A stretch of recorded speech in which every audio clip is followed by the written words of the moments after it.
નમસ્કાર, દૂરદર્શન સમાચારમાં આપનું સ્વાગત છે। સૌપ્રથમ જોઈએ બુલેટિનના મુખ્ય સમાચાર। અગસ્તા વેસ્ટલેન્ડ હેલિકોપ્ટર સોદામાં ભ્રષ્ટાચારના મુદ્દે રાજ્યસભામાં આક્ષેપ અને બચાવની ગરમી છવાઈ। અરુણ જેટલીએ કહ્યું, ઇટાલીમાં કટકી આપનારને સજા પડી હોવાથી ભારતમાં કટકી કોને કોને મળી તેની તપાસ થશે।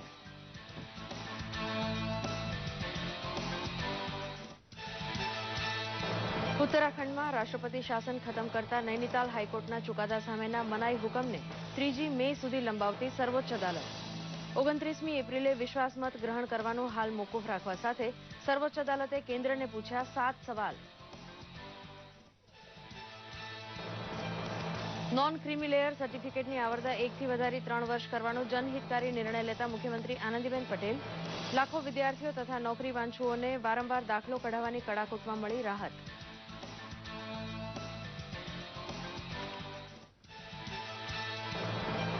દંતકથા બની ચૂકેલી નવલકથા સરસ્વતી ચંદ્રના સર્જક ગોવર્ધન રામ ત્રિપાઠી ઉપરની ટપાલ ટિકિટનું મુખ્યમંત્રીએ કર્યું વિમોચન।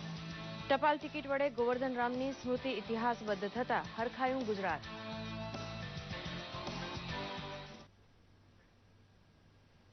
સમાચાર વિગતવાર। અગસ્ટા વેસ્ટલેન્ડ હેલિકોપ્ટરના સોદા અંગે ઇટાલીની અદાલતે આપેલા નિર્ણયને લઈને આજે સંસદમાં ભાજપે કોંગ્રેસ પર આક્ષેપાત્મક પ્રહારો કરતા ગરમી સર્જાઈ હતી। કોંગ્રેસ અધ્યક્ષ સોનિયા ગાંધીએ તમામ આરોપોને નિરાધાર ગણાવ્યા હતા। આ મામલે રાજ્યસભામાં પણ સામસામે ઉહાપોહ થતા અધ્યક્ષે 2 વખત રાજ્યસભાની કાર્યવાહી મુલતવી રાખવી પડી હતી। ઇટાલીની અદાલતે જણાવ્યું છે કે 6 વર્ષ પહેલા અગસ્ટા વેસ્ટલેન્ડ હેલિકોપ્ટરના થયેલા સોદામાં લાંચ આપવામાં આવી હતી। અદાલતે કોંગ્રેસના કેટલાક નેતાઓના નામો પણ આપ્યા છે। ભાજપના સભ્યોએ આ પ્રશ્ને ઉપાડો લીધો હતો અને કોંગ્રેસના કેટલાક નેતાઓએ લાંચ લીધી હોવાનો આરોપ કરી તપાસ કરાવવાની માંગણી કરી હતી। કોંગ્રેસ અધ્યક્ષ સોનિયા ગાંધીએ આરોપોનો ઇનકાર કરતા જણાવ્યું હતું કે તેમની પાસે છુપાવવા જેવું કશું નથી અને આની તપાસ થવી જોઈએ। નાણામંત્રી અરુણ જેટલીએ જણાવ્યું હતું કે ઇટાલીમાં કટકી આપનારની સજા પડી હોવાથી ભારતમાં કટકી કોને કોને મળી તેની ઊંડી તપાસ ચાલી રહી છે। કોંગ્રેસે કરેલી ટીકાનો રદિયો આપતા તેમણે જણાવ્યું હતું કે આ મામલાના પુરાવા મેળવવા ભારતના પ્રધાનમંત્રી તથા ઇટાલીના પ્રધાનમંત્રી વચ્ચે બેઠક યોજાઈ હોવાની વાત પાયા વિનાની છે। આવી કોઈ મીટિંગ થઈ નથી। સર્વોચ્ચ અદાલતે ઉત્તરાખંડમાં રાષ્ટ્રપતિ શાસનનો અમલ 3જી મે સુધી હાલ લંબાવી આપ્યો છે, તો 29મી એપ્રિલે ધારાસભામાં વિશ્વાસમત લેવાની વાત હાલ મોકૂફ રાખી છે। ઉત્તરાખંડમાં રાષ્ટ્રપતિ શાસન રદ કરતા નૈનીતાલ હાઈકોર્ટના ચુકાદા સામે કેન્દ્ર સરકારે દાખલ કરી આપેલી અપીલની સુનાવણી હાલ સર્વોચ્ચ અદાલતમાં ચાલી રહી છે। ન્યાયાધીશ દીપક મિશ્રા અને શિવકીર્તિસિંહની ખંડપીઠ દ્વારા કેન્દ્ર સરકારને 7 પ્રશ્ન પૂછીને રાષ્ટ્રપતિ શાસન લાદવાનો નિર્ણય વાજબી ઠેરવતી માહિતી રજૂ કરવા જણાવાયું હતું। ધારાસભાની કાર્યવાહીને આધાર બનાવી રાષ્ટ્રપતિ શાસન લાદી શકાય કે કેમ તેવો પ્રશ્ન કેન્દ્ર સરકારને પૂછવા સાથે ખંડપીઠે જાણવા માંગ્યું હતું કે અંદાજપત્ર ખરડો પસાર કરતી વખતે મુદ્દો ઉપસ્થિત થયો હોવાથી રાષ્ટ્રપતિ શાસન લાગુ પડવાથી બજેટની સ્થિતિ શું થશે। ધારાસભાના સંચાલનનો સર્વોચ્ચ હક સ્પીકર પાસે હોવાનો મત પણ ખંડપીઠે વ્યક્ત કર્યો હતો।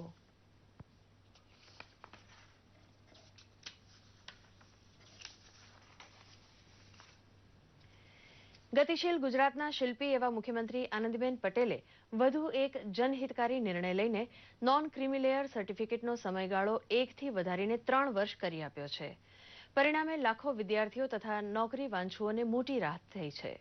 સામાજિક અને શૈક્ષણિક રીતે પછાત વર્ગ તથા બક્ષીપંચમાં આવતા તમામ વર્ગની યુવા પેઢીને હવે અનામતનો લાભ લેવામાં સરળતા રહેશે। નવા નિયમનો અમલ શરૂ થઈ ચૂક્યો હોવાથી જિલ્લા સમાજ કલ્યાણ કચેરી ઉપરથી આ અંગે વધુ માહિતી મેળવી લેવાની મુખ્યમંત્રીએ તેમના ટ્વીટમાં અપીલ કરી છે।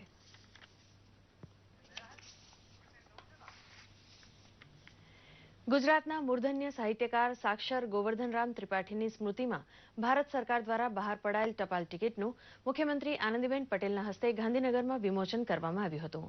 આ પ્રસંગે મુખ્યમંત્રીએ યુવા પેઢીને સાહિત્ય સંસ્કૃતિના જતન સંવર્ધન માટે પ્રેરિત કરવાનું સમાજ દાયિત્વ નિભાવવા સાહિત્યકારોને આહવાન કર્યું હતું। આ પ્રસંગે chief post master general lieutenant kernel Shri Chauhan, Gujarat સાહિત્ય અકાદમીના અધ્યક્ષ ભાગ્યેશ ઝા, જાણીતા સાહિત્યકારો રઘુવીર ચૌધરી, માધવ રામાનુજ તથા અન્ય મહાનુભાવો ઉપસ્થિત રહ્યા હતા। મુખ્યમંત્રીએ ગોવર્ધન રામ ત્રિપાઠીની પોસ્ટલ સ્ટેમ્પના વિમોચનને ગુજરાતના સાહિત્ય જગત માટે ગૌરવરૂપ ગણાવ્યું હતું।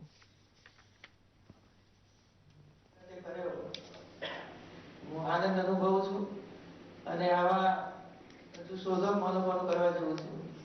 લિસ્ટ બનાવવું જોઈએ. આ આપણા માટે એક ઘરેણું છે. આ બધું એક પ્રકારનું ઘરેણું છે અને બધા ઘરેણાઓને સાચવવા જોઈએ. આપણે એમના સાચવવા જોઈએ. फिलाटेलिक स्टैम्प्स विशिष्ट व्यक्तियों के ऊपर, खास पर्सनालिटीज़ जो है, इसमें पॉलिटिशियंस हो सकते हैं, साइंटिस्ट हो सकते हैं, लीडिंग डॉक्टर्स, एक जो ना आर्टिस्ट होते हैं, और जो ना जिन्होंने अपने जो भी फील्ड के अंदर जो ना एक अच्छा नाम कमाया हो, ऐसी कोई भी व्यक्ति और जो जीवित नहीं है, इनके ऊपर खास पर्सनालिटीज पर स्टैम्प्स निकलते हैं. ભારત વર્ષમાં જે ઉત્તમ નવલકથાઓ છે, જેમાં સાહિત્ય અને સંસ્કૃતિ બંને નિરૂપણ છે, એમાં સરસ્વતીચંદ્ર મોખરે છે. આજે એના અંગ્રેજી અનુવાદ સુલભ છે, એનો હિન્દી અનુવાદ પણ દેશની સાહિત્ય અકાદમીએ પ્રગટ કર્યો છે. એટલે હવે આનું વાંચન દેશમાં વધશે અને ટિકિટને કારણે એનો પ્રચાર પણ વધશે.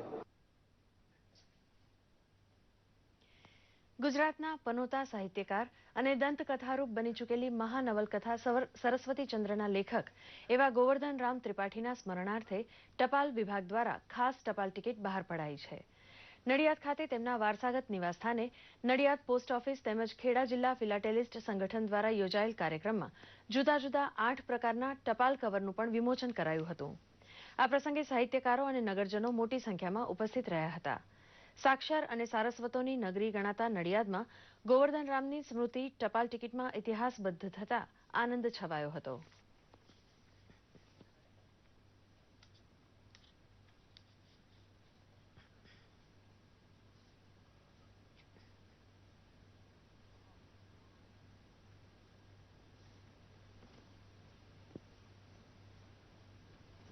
અમે લોકોએ આ એક વિશેષ પ્રકારનું કવર જુદું બહાર પાડેલું છે, જેની ઉપર આ QR કોડ જે ઓપ્ટિકલ રીડર હોય મોબાઈલમાં એનાથી વાંચી શકાય. એની લિંક સીધી wikipedia.org ઉપર ગોવર્ધન રામ ત્રિપાઠીની જે સંપૂર્ણ માહિતી ઉપલબ્ધ છે એની સાથે લિંક કરેલું છે. એટલે મોબાઈલ તમે એની સામે રાખો ને તમને બધી માહિતી ઉપલબ્ધ થઈ જાય. આજનો દિવસ બહુ નડિયાદના દરેક નાગરિક માટે ઘણો મહત્વનો છે અને દરેક નાગરિકોને એક જાતનું પ્રાઉડ હોવો જોઈએ કે આપણે એક સર્વોચ્ચ મહાન નાગરિકની આજે આપણે છેલ્લે પણ સન્માન કરતા. જેમણે આ નક્કી કર્યું ટપાલ ખાતે આ ટિકિટ બહાર પાડી એ સૌનો પણ આભાર.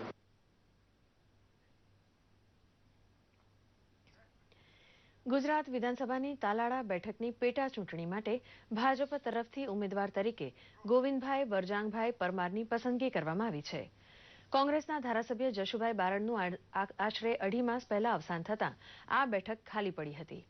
ભાજપે પેટા ચૂંટણી માટે મેદાનમાં ઉતારેલા ગોવિંદભાઈ પરમાર અગાઉ તાલાળા બેઠક ઉપરથી ધારાસભ્ય રહી ચૂક્યા છે અને હાલ વેરાવળ સુત્રાપાડા માર્કેટયાર્ડના આગેવાન તરીકે આ પંથકમાં સક્રિય ખેડૂત આગેવાન તરીકે જાણીતા છે. ડાંગના દીદીના હુલામણા નામથી જાણીતા એવા સ્વાતંત્ર્ય સેનાની તથા આજીવન સેવાભાવી પૂર્ણિમાબેન પકવાસાના અંતિમ સંસ્કાર ગઈકાલે સાપુતારામાં નવાગામ ખાતે કરવામાં આવ્યા હતા. આદિવાસી કન્યાઓના શિક્ષણ માટે આજીવન સેવાની ધૂણી ધખાવનારા પૂર્ણિમાબેનના અંતિમ દર્શન માટે ગુજરાત, મહારાષ્ટ્ર, મુંબઈ સહિત અનેક સ્થળેથી શિક્ષણકારો અને સેવાભાવી ક્ષેત્રના મહાનુભાવો સાપુતારા ખાતે ઉમટ્યા હતા. સ્થાનિક ધારાસભ્ય, વહીવટીતંત્રના ઉચ્ચ અધિકારીઓ તથા પૂર્ણિમાબેનના પરિવારજનોની ઉપસ્થિતિમાં તેમના અગ્નિ સંસ્કાર કરવામાં આવ્યા હતા.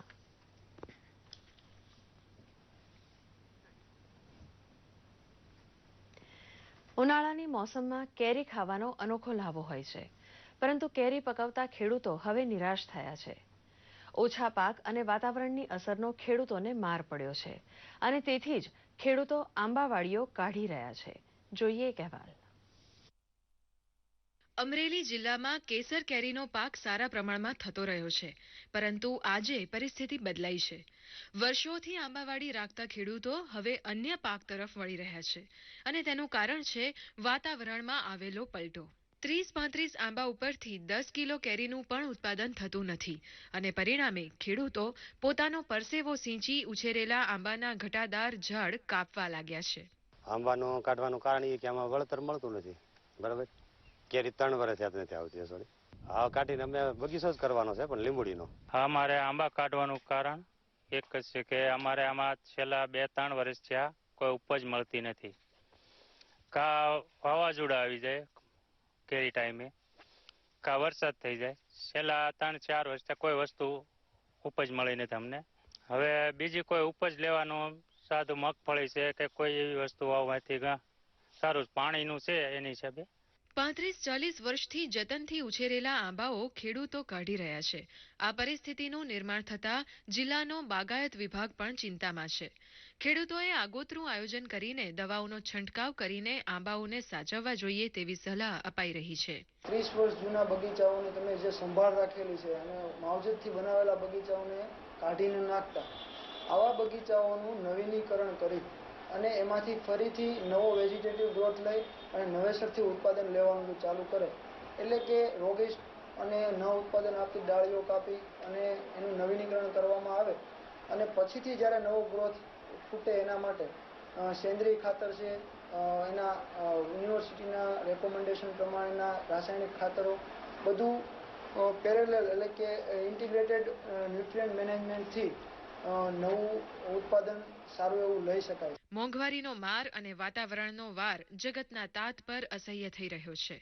વર્ષો સુધી માત્ર ખાતર પાણી જ નહીં, લાગણીઓ સિંચીને ઉછેરેલા આંબા હવે ભારે હૃદયે કાપવા પડી રહ્યા છે. દૂરદર્શન સમાચાર, અમરેલી. વડોદરાના માંજલપુર સ્પોર્ટ્સ કોમ્પ્લેક્સમાં 2 દિવસીય એથ્લેટિક્સ સિલેક્શન કેમ્પનું આયોજન કરાયું છે, જેમાં ભારતની દોડ રાણીનું ઉપનામ ધરાવતા મહિલા દોડવીર પીટી ઉષાએ હાજરી આપી હતી. આ કેમ્પમાં વડોદરા શહેર અને જિલ્લાના એથ્લેટિક્સના ખેલાડીઓએ મોટી સંખ્યામાં ભાગ લીધો હતો. 2 દિવસીય આ કેમ્પમાં 800થી વધુ ખેલાડીઓ ભાગ લે તેવી શક્યતા છે. કેમ્પમાં જે ખેલાડીઓની પસંદગી કરાશે તેમને પીટી ઉષા દ્વારા ખાસ તાલીમ આપવામાં આવશે. સ્પોર્ટ્સ ઓથોરિટી ઓફ ગુજરાતના સહયોગથી આ કેમ્પનું આયોજન કરવામાં આવે છે અને પસંદગી પામેલા ખેલાડીઓને નિઃશુલ્ક તાલીમ આપવામાં આવી રહી છે.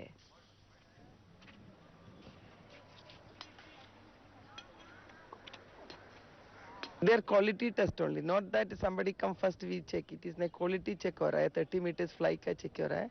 फिर तो standing broad jump में भी होगा. थोड़ा तो बच्चा लोगों के एज देके मे बी 300 और 600 तो वही भी है, बट मेनली ये 30 मीटर्स फ्लाई से मैं सेलेक्ट कर रहा है. ट्रेनिंग तो कंटिन्यूटी है ना, 1 साल 2 साल ऐसा नहीं है, कंटिन्यूटी में वो शायद 3 इयर्स का अंदर तो रिजल्ट मिलेगा. तो लास्ट ईयर 8-9 मंथ्स से वो एक अच्छा लड़का अच्छा से इधर जूनियर मीट में भी गोल्ड मेडल जीता था अंडर 14 में, और हुआ था सुनील. ऐसा बच्चा लोग अभी एकेडमी का बच्चा लोग अच्छा कर रहा है. इस साल तो ज्यादा अच्छा परफॉर्मेंस हो जाएंगे. Housing and urban development corporation limited એટલે કે હુડકો દ્વારા સુરત શહેરને 2015-16 માટે ઓવરઓલ સિટી ડેવલપમેન્ટ એવોર્ડ એનાયત કરાયો છે.